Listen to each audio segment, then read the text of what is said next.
Dahil sa sinulat ko kapon, may nabudol tayo ngayon. Tara, bilis, baka maiwan tayo. Kapit na ikpit, bago magbago ang isip. Nadaanan nga pala namin ng pinsan ko. Siya nga pala si Steve Marcos. Nakipagkulitan nga ako sa meron nga siya dito pinapaglaruan. Oh, ayan, pati ako pinaglaruan. Say Kuya Prince. O kunwari, in-spray ko sa bunganga ko. At eto na nga, babay na kami sa isa't isa. At umalis na nga rin kami. Baka masaruduan pa kami.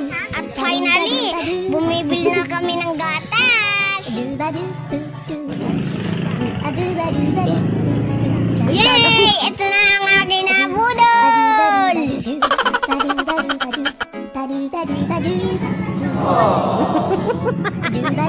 Nabudol. At may nakita nga kaming isda. Ano mang ganun ba yung isda? Gapi. Parang namamatay ng mga. Hindi, wala ka niya kahit walang oxygen. Tinuturo ko pa nga dito yung daga. Baka nga ako mapansin. Bibili tayo, di ba? Ayos, parang walang apekto.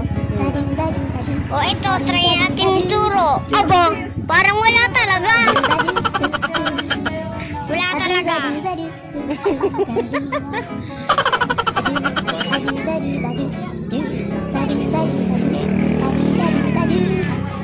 Yung violet maganda oh. Oo. Magkano ganyan? Ay. Kahit walang oxygen yan, di ba? Ang tawag yung kuya. Ay, may daga pala oh. Narinig nyo yun, guys? Ay, bad trip talaga. Ayun na lang daw. Isa pang budol. Ano nilalagay ito sa labas na ano? Sa loob. Sa loob yan. Oh, sa usad yan. Oh. Isang tiger look muna tayo dyan. At buti na lang may nadaan ng kaming mangga. Abay, dito magkakasundo tayong dalawa. Kami mo na budol po. At ito na nga, nabayaran na namin. Wait lang, may sukli pa tayo. Luklay, bulsa niya na.